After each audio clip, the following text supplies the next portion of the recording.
Bonjour à tous, on va vous parler de waders. Donc c'est une thématique qui nous tient particulièrement à cœur pour deux raisons.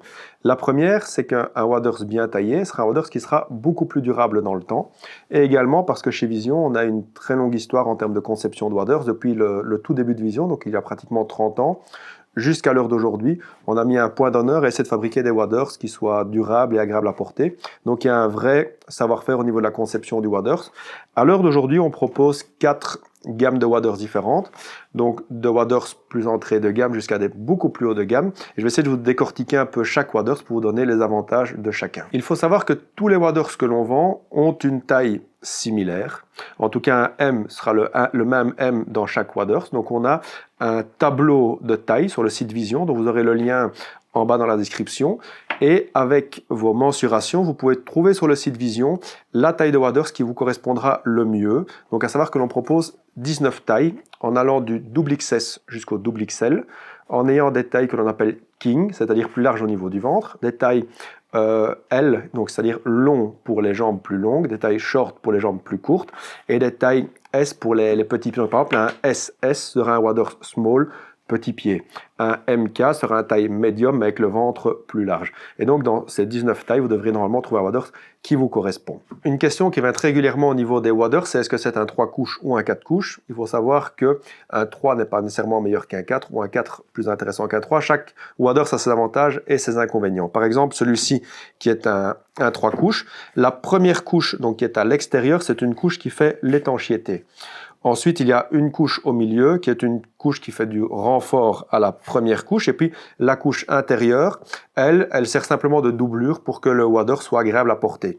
Le waders qui est ici à côté est un 4 couches. Donc, il y a toujours la première couche qui est imperméable. Il y a 2 couches au milieu qui servent de renfort. Et puis, de nouveau, la couche intérieure pour le confort à porter. Il faut savoir qu'un 3 couches aura toujours un tissu qui sera plus souple et donc plus agréable à porter. Un 4 couches sera toujours un peu plus rigide. Si vous pêchez en plein été et que vous avez un déplacement un peu plus long, un 3 couches sera certainement un peu plus agréable à porter qu'un 4 couches. Par contre, le 4 couches sera un peu plus durable. Maintenant, si vous traversez un champ avec des ronces, par exemple, que vous ayez un 3 couches ou un 10 couches, la finalité sera la même. Vous aurez des trous partout dans le waders et il sera poreux.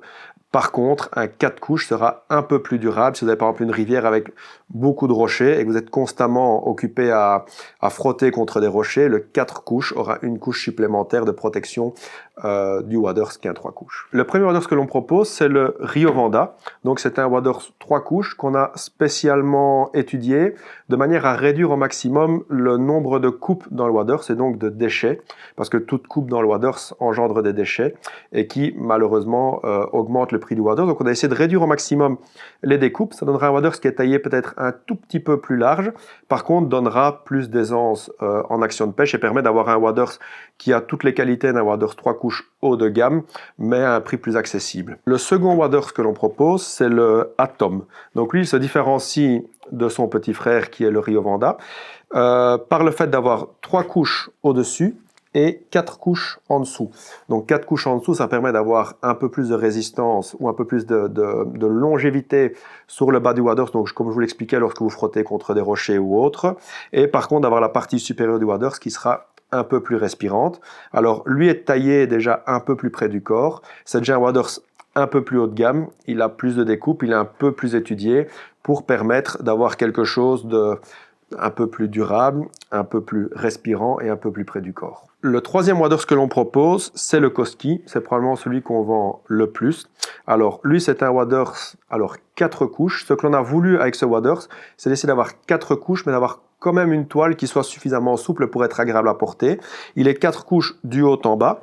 On a ajouté des accessoires en plus qu'on n'en a pas sur les waders précédents. Par exemple, on le livre avec une poche qui est étanche, on le livre avec des anneaux pour attacher différentes choses, des coupe-fils, des pinces, peu importe. Au niveau du chausson, il a un chausson qui est déjà un peu plus renforcé. La toile en elle-même sera une toile plus haut de gamme qui permet d'avoir plus de respirabilité que ce que propose par exemple ces 3 couches-ci et d'avoir donc du coup plus de durabilité du waders. Et le dernier qui est le plus haut de gamme de la gamme Vision qui s'appelle Scout et qui lui a une toile que l'on appelle, donc c'est une toile laminée qui porte le nom de 37,5, donc qui correspond à la température du corps humain. C'est le nom qu'on lui a donné parce qu'en fait c'est un Wadhurst qui a une toile qui sera théoriquement 5 fois plus respirante que n'importe quelle autre toile normale, ce qui veut dire qu'il aura un peu un effet thermorégulateur, donc même en été lorsqu'il fait plus chaud, la sueur et la transpiration seraient évacuées 5 fois plus rapidement dans ce Wadhurst-là que dans n'importe quel autre Wadhurst. Alors, qui dit Wadhurst haut de gamme dit aussi beaucoup d'autres accessoires haut de gamme dessus. Par exemple, c'est le seul Wadhurst du marché qui a cette poche ici qui est 100% étanche. Donc, c'est équipé d'un zip que l'on appelle T-zip, comme vous le voyez ici. Donc, c'est les zips simplement qui équipent tout ce qui est étanche. Il a également une seconde poche interne compartimentée. Il a au niveau du dos le système de bretelles ici qui est beaucoup plus agréable, beaucoup plus solide. Il a également ce point d'attache pour l'épuisette. Et alors au niveau du chausson, on a un chausson qui est nettement plus renforcé que sur les autres Wadhurst. Et également ici sur le côté, une partie avec une autre toile qui sera beaucoup plus solide au frottement des deux pieds lorsque vous marchez. Lorsque vous rentrez de la pêche, je vais vous donner quelques conseils pour garder votre Wadhurst plus longtemps. Ce qu'il faut faire lorsque vous rentrez chez vous, c'est faire aérer l'intérieur du Wadhurst dans un premier temps, donc complètement le retourner et le laisser aérer quelques heures. C'est simplement la condensation qu'il y a à l'intérieur du Wadhurst qui doit sécher. Si vous ne le faites pas, que vous le laissez en boule, il y aura simplement de la moisissure qui apparaîtra dedans. Il y a beaucoup de Wadhurst que je vois revenir, où en fait, à l'intérieur de la membrane ici, il y a plein de petits points noirs. Et en fait, ces points noirs, c'est de la moisissure. Une fois que votre Wadhurst a de la moisissure, la membrane n'est plus étanche. Et donc, vous avez de l'eau qui va s'infiltrer, comme dans le mur d'une maison. L'eau va s'infiltrer dans le Wadhurst et vous allez perdre l'étanchéité. Donc, c'est très important de d'abord faire sécher l'intérieur et puis ensuite faire sécher l'extérieur. Donc, vous retournez votre Wadhurst. Il faut toujours le mettre dans un endroit ventilé, mais à l'abri du soleil et des rayons, enfin des UV. Si vous souhaitez le nettoyer, alors, ce que je vous conseille, c'est de le nettoyer à l'eau claire, sans savon, sans rien. Et si vous voulez passer dessus avec quelque chose, de le faire avec une loque microfibre qui ne soit pas abrasive pour la matière. Si, occasionnellement, par exemple une fois par an, ou maximum 2, si vous voulez le nettoyer complètement, faites d'abord dans un premier temps, tournez votre machine à vide pour évacuer ce qu'il y a comme produit pour le textile standard et vous le nettoyez avec des produits spécialement conçus pour que vous trouvez dans les magasins de outdoor qui vous conseilleront sur les produits qu'ils vendent. Mais il y a des produits spécifiques pour les matières respirantes qui ne les abîment pas et qui les régénèrent. Ce que vous pouvez faire 1 ou 2 fois par an, c'est vérifier que votre Wadhurst n'a pas de trou, parce que lorsque l'on pêche au bord des rivières, il y a toujours de la végétation. En fonction des rivières que vous pêchez, vous avez différentes rosiers ou ronces ou peu importe qui ont des épines, et ça va très rapidement trouer un Wadhurst. Il faut savoir qu'une toile de Wadhurst, quel que soit le nombre de couches, ça reste un tissu qui reste assez fin, et donc il s'abîmera malgré tout. Donc il n'y a pas de solution à cela. La seule chose que l'on peut trouver, c'est de le réparer lorsqu'on l'a abîmé. Donc vous remplissez par exemple la jambe d'eau. Si vous sentez que vous avez une fuite dans la jambe droite, vous remplissez la jambe droite d'eau. Vous serrez, simplement vous compressez le Wadhurst avec de l'eau dedans et vous allez voir les fuites qui apparaissent. Bien souvent, ça se passe au niveau du genou parce que c'est ce qui est le plus en contact avec toutes les épines. Et là, avec des colles de type Stormsure, vous mettez simplement un point de colle dessus et votre Wadhurst va repartir comme neuf, je vais dire. Et donc, vous n'aurez plus d'entrée d'eau dedans, mais c'est quelque chose à faire de temps en temps parce que on est quand même constamment au bord de l'eau en présence de végétation avec des épines. Maintenant qu'on a parlé des Wadhurst, on va parler des chaussures. Donc, on a 3 chaussures, donc la Riovanda, la Atom et la Koski, qui portent le même nom que les Wadhurst que nous proposons. Et puis, on a une plus haute gamme qui est la Musta. La Riovanda, c'est notre entrée de gamme. Donc, qu'est-ce qui la différencie des autres? Premièrement, c'est le prix. Donc, ce qu'on a voulu au niveau de la conception de cette chaussure, c'est permettre à chacun de pouvoir s'équiper avec un bon produit et pas trop cher. Donc, les caractéristiques de cette chaussure, c'est d'avoir ici une semelle en plastique relativement rigide qui va donner une durée de vie plus longue à votre chaussure. On a voulu avoir un pare-pierre ici en plastique relativement rigide pour protéger le pied. Et une conception relativement simple pour réduire les coûts de fabrication. C'est une chaussure qui n'est disponible qu'en feutre. Le second modèle que l'on propose, c'est le Atom. Alors celui-ci est disponible en feutre ou en gummi. C'est une chaussure qui est déjà un peu plus élaborée que la première parce qu'elle a par exemple à l'intérieur plus de renfort pour le confort du pied. Elle a le même système ici de plastique, donc de pour avoir une certaine rigidité et pour maintenir le pied bien en place, même dans les rivières avec plus de cailloux ou de galets. Elle a toujours un pare-pierre ici en plastique, mais d'une matière, enfin en tout cas de forme un peu différente pour protéger le pied au maximum. Ce qui la différencie la première, c'est qu'elle est un peu plus confortable, principalement que celle-ci. Le modèle suivant, c'est le Koski. Donc je vais vous montrer les deux types de semelles que l'on propose, que ce soit sur la Koski ou sur la Atom. Il y a le gummi ou le feutre.